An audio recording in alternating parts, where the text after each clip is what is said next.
Assalamualaikum warahmatullahi wabarakatuh. Alhamdulillah nahmaduhu wa nasta'inuhu wa nastaghfiruh wa na'udzu billahi min shururi anfusina wa min sayyiati a'malina may yahdihillahu fala mudilla lahu wa may yudlil fala hadiya lahu. Asyhadu an la ilaha illallah wahdahu la syarika lahu wa asyhadu anna Muhammadan 'abduhu wa rasuluh. Qala Allah ta'ala fi kitabihil karim, ya ayyuhalladzina amanu taqullaha haqqa tuqatih wa la tamutunna illa wa antum muslimun. Amma ba'du, fa inna asdaqal hadithi kitabullah wa khairal hadi hadi Muhammadin sallallahu alaihi wasallam. Asyarul umuri muhdatsatuha wa kullu muhdatsatin bid'ah wa kullu bid'atin dhalalah wa kullu dhalalatin finnar. Allahumma shalli ala Muhammadin wa ala alihi wa ashabihi wa man tabi'ahu bi ihsanin ila yaumiddin. Ya ikhwan wa taqullah. Alhamdulillah, puji juga kita panjatkan kepada Allah Subhanahu wa taala atas segala nikmat yang Allah berikan kepada kita, khususnya di siang ini. Kita dimudahkan Allah Ta'ala untuk bisa melanjutkan kembali kajian rutin kita. Kita lanjutkan menyampaikan tentang bab al-amanah, yaitu bab tentang masalah amanah. Sudah kita sebutkan beberapa ayat Allah Subhanahu wa Ta'ala, yang diantaranya dalam surat An-Nisa ayat 58,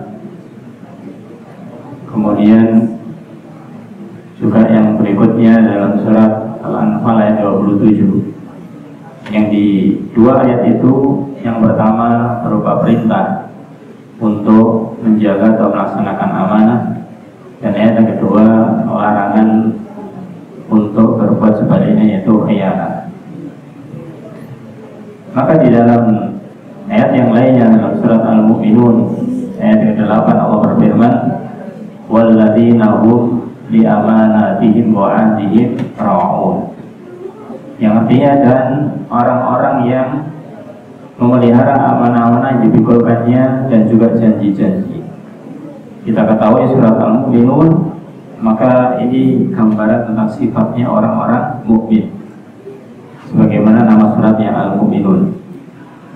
Maka di antara sifat orang mukmin adalah terhadap amanah-amanah mereka dan terhadap janji-janji mereka ra'un, maka mereka memeliharanya.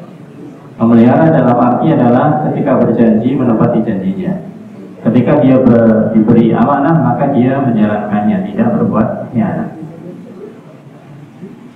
Satu ayat lagi yang terkait dengan hal ini kita nukilkan oleh wa'azali wa'adakullah dalam surat Al-Ahzab ayat 72. Di dalam ayat itu Allah berfirman, idza inna aradnal amanata.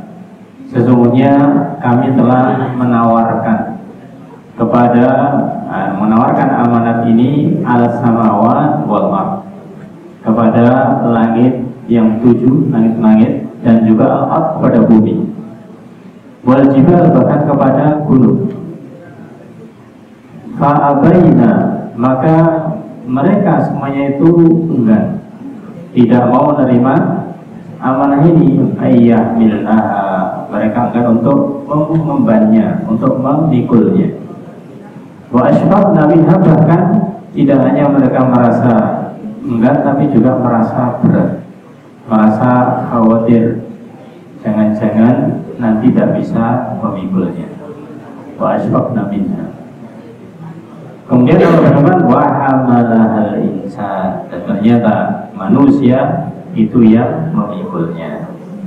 Innahu kana zaluman jahula, sesungguhnya manusia itu adalah memiliki sifat zalim, yaitu yang zalim, tidak hanya zalim ya biasa, tapi zalim, selalu berbuat zalim.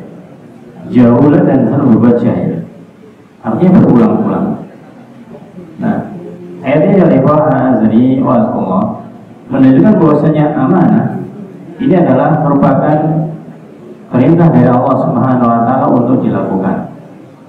Bahkan oleh Allah Ta'ala sebelum diemban oleh manusia, bahkan oleh kita semuanya, itu sudah ditawarkan kepada yang namanya langit, kepada bumi, kepada gunung, yang notabene benda-benda atau makhluk Allah ini adalah benda yang besar, ya, benda yang besar untuk menerima hal ini.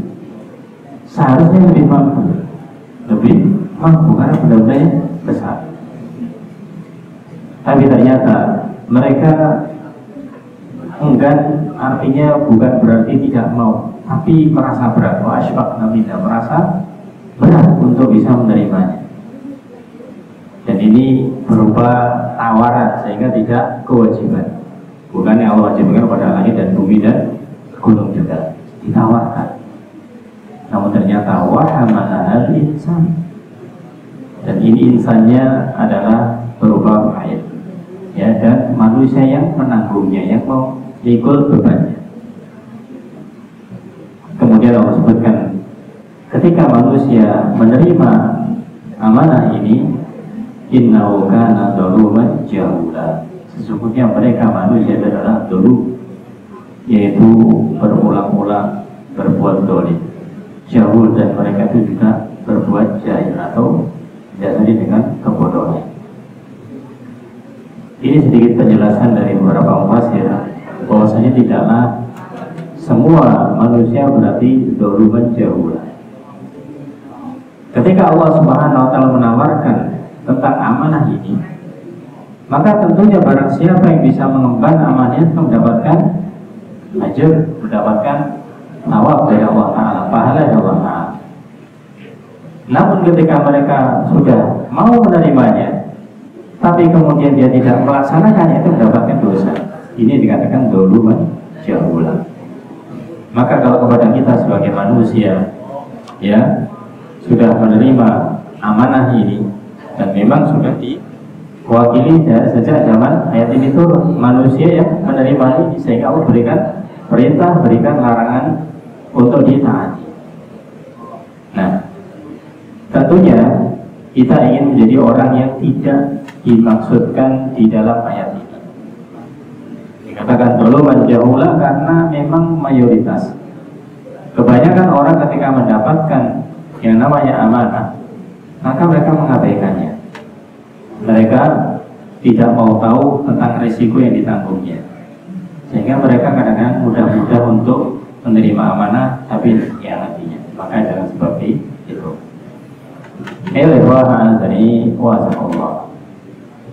Sekarang kita bacakan tentang amanah ini dari hadis-hadis Rasulullah SAW.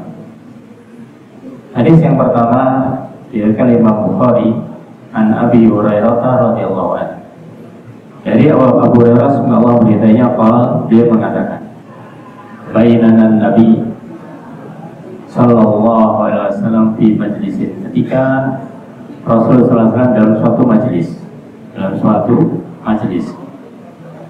yuhaddisul qauma, beliau berbincang dengan kaum, dengan para sahabat yang ada pada saat itu. Ja'ahu A'rabi, maka tiba-tiba datanglah seorang A'rabi, Arab Badui.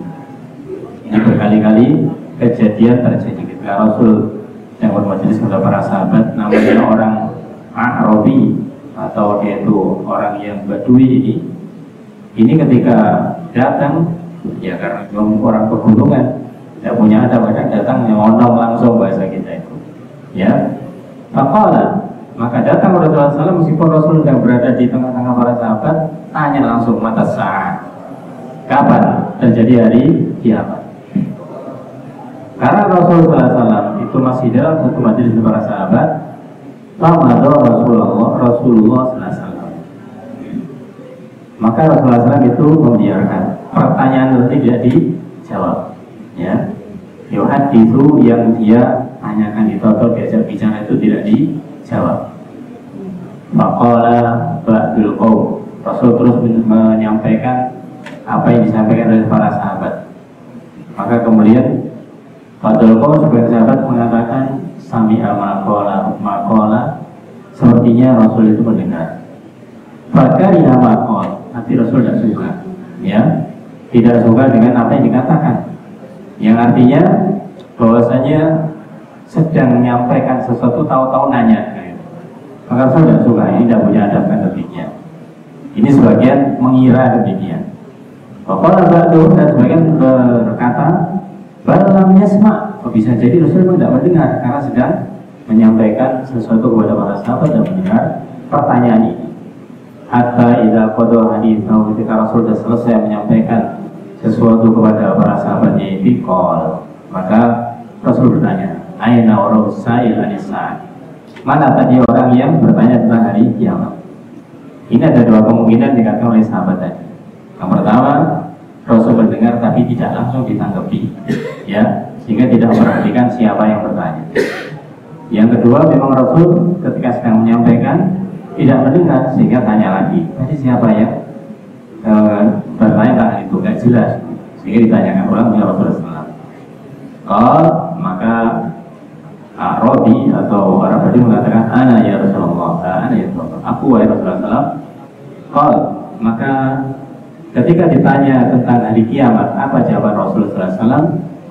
Hari kiamat itu akan terjadi fa'idha bi'atil amanatu, maka dikala amanah itu disia-siakan, amanah tidak dilaksanakan, tidak dikerjakan, bantah di saat maka tunggulah terjadinya hari kiamat. Ini menunjukkan kiamat akan terjadi ketika banyak amanah-amanah sudah tidak digubris lagi, sudah tidak dilakukan lagi, disia-siakan. Maka sahabat bertanya, atau Arab mengatakan, kaifa idatuha, bagaimanakah maksud dari menyanyiakan amanah?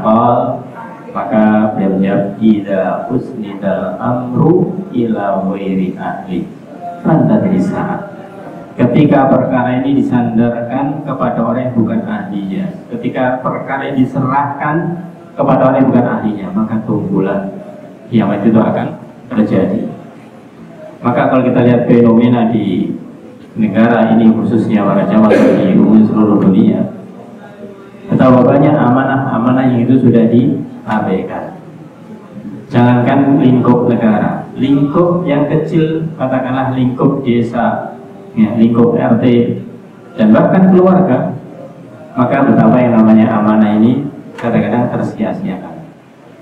Kenapa tersia-siakan? Karena seharusnya diberikan kepada seorang yang dia itu ahlinya, ternyata diberikan kepada yang lain, sehingga yang lain seharusnya bisa menjalankan amanah, tidak diberi amanah, akhirnya diberikan kepada orang yang bukan ahlinya, sehingga disia-siakan amanah tersebut.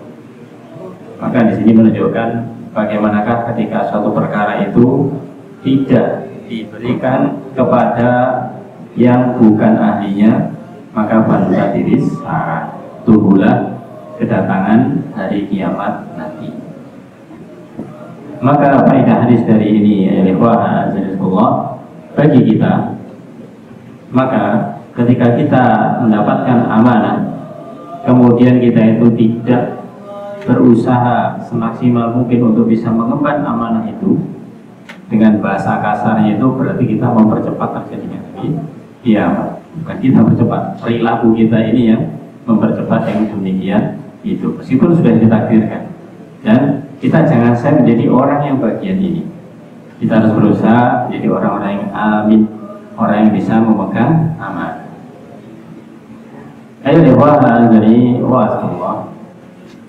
Kemudian hadis dari Rasulullah yang kedua, maka ini dari Abu Hurairah juga dalam hadis dari Abu Dawud, At-Tirmidzi, dan hadisnya Hasan Gharib. Disebutkan dari Abu Hurairah radhiyallahu anhu, beliau mengatakan, qala Nabi sallallahu alaihi wasallam, bersabda Rasulullah sallallahu alaihi wasallam, adil amanah, tunaikanlah amanah, kerjakanlah amanah, lakukanlah amanah ini ila mani amanah, terhadap orang yang memberikan amanah kepadamu, wala takhud man khanaka, dan kamu jangan mengkhianati orang yang mengkhianatimu. Kalimatnya perhatikan ya ikhwah. Yang pertama beliau menyampaikan adil amanah, tunaikanlah amanah. Kita dapat amanah berarti ada yang memberi amanah kepada kita, maka kita tunaikan siapa yang beri amanah kepada kita. apakah itu seseorang, ya, apakah itu mungkin lembaga seperti di pesantren ini beri amanah kepada kita ini, maka adil amanah, tunaikan amanah itu. Dan ingat oleh Rasulullah SAW, wala tahun man khanaka, kamu jangan mengkhianati orang yang mengkhianatimu. Ketika kita sudah menunaikan amanah, mungkin yang memberi amanah kemudian menjanjikan ini dan itu, ternyata dia sendiri yang khianat, maka la tahun man khanaka, jangan dibalas dengan mengkhianatinya lagi. Ya, di bahasa mudahnya, ketika kita sudah berbuat benar melakukan amanah, kok ternyata yang memberi amanah ini tidak memberikan keseharusan yang kita dapatkan, yang dijanjikan kepada kita, maka kita jangan kemudian mengkhianati dia. Karena akhirnya apa? Sama saja akhirnya nanti. Ya, kita ketika mengkhianati amanahnya sudah hilang nilai amanah kita yang pertama yang sudah benar tadi. Maka ini menjadi pelajaran penting bagi kita para jamaah, bahwasanya suatu keburukan itu jangan dibalas dengan keburukan. Ya, bahkan justru ketika ada keburukan, balaslah dengan kebaikan. Yang dimana dengan kebaikan ini nanti akan membuat keburukan itu hilang. Sebagaimana dalam hadis yang itu, kalau khususnya terkait dengan diri kita, Rasulullah bersabda, ittaqillah haitsuma kunta, bertakwalah kepada Allah dimanapun kalian berada, wa bi'is-sayyi'ah al-hasanah tampuha, dan ikutilah perbuatan yang buruk itu dengan perbuatan yang baik. Niscaya perbuatan baik akan tampuha, akan menghilangkan, menghapus perbuatan yang buruk. Ya, oleh karena itu kita ini dilatih, kita ini diperintahkan agar selalu memberi kebaikan. Kita diberi kebaikan, kita balas dengan kebaikan. Kita diberi keburukan, kita balas dengan kebaikan pula. Nah, inilah tugas kita para jamaah ya ikhwah. Jadi waskullah, terkait dengan amanah ini, jangan sampai ketika kita itu dikhianati orang, balas dendam. Ya, karena kita dikhianati ya sudah, tunggu saatnya. Nanti akan beranak balas, tak balas nanti supaya kamu merasakan akibatnya. Tidak seperti itu. Bukan seperti itu. Maka justru kita bagaimanakah membalas dengan kebaikan. Ayo lewat dari Rasulullah. Satu hadis lagi, yaitu hadis dari Anas bin Malik radhiyallahu an. Beliau mengatakan, qala Rasulullah sallallahu alaihi wasallam, bersabda Rasul sallallahu alaihi wasallam, awwalu ma tafqiduna min dinikum al-amanah wa akhiruhu as-shalah. Beliau mengatakan bahwasanya hal pertama kali yang hilang dari urusan agama kalian, itu adalah amanah. Wa akhiruhu, dan yang terakhir adalah as-shalah. Maka gambarannya, ketika hari semakin bertambah menjelang hari akhir atau menuju pada hari akhir ini, orang sholat masih banyak. Jangankan di sana, sekarang saja misalkan kita lihat orang sholat itu masih banyak. Tapi apakah mereka semuanya amin? Mereka semuanya orang yang amanah? Belum tentu. Ya, kita sendiri para jamaah, kalau kita mau introspeksi, tidak usah ke orang lain, diri kita sendiri. Kita alhamdulillah bisa sholat sesuai dengan ajaran yang diperintahkan Allah dan Rasulnya, sholat 5 waktu kan, atau sholat sunnah. Tapi apakah semua amanah yang diberikan kepada kita sudah kita tunaikan? Bisa jadi sebagian sudah, alhamdulillah. Sebagian mungkin kita belum bisa menunaikan dengan baik. Ini menunjukkan bahwasanya sedikit demi sedikit amanah itu akan berkurang dan bahkan akan hilang. Meskipun amalan yang lain seperti sholat ini adalah masih ada. Sehingga seperti kita mengetahui ketika ada orang itu sholat, kadang-kadang sholatnya hanya raga, sholatnya hanya fisik, hanya jasad, tidak memberikan athar, tidak memberikan dampak kepada kepribadiannya, hanya mau menggugurkan kewajiban saja. Orang yang sholat tapi ternyata khianat, ya, orang yang sholat ternyata tapi memiliki sifat khianat. Na'udzubillahi min dzalik. Itulah ya ikhwah dari wajakullah, materi kita sampaikan kesempatan kali ini. Insya Allah akan kita lanjutkan di pertemuan berikutnya tentang masalah amanah ini. Wallahu a'lam bishawab. Kita akhiri subhanakallahumma wa bihamdika asyhadu an la ilaha illa anta astaghfiruka wa atubu ilaik. Assalamualaikum warahmatullahi wabarakatuh.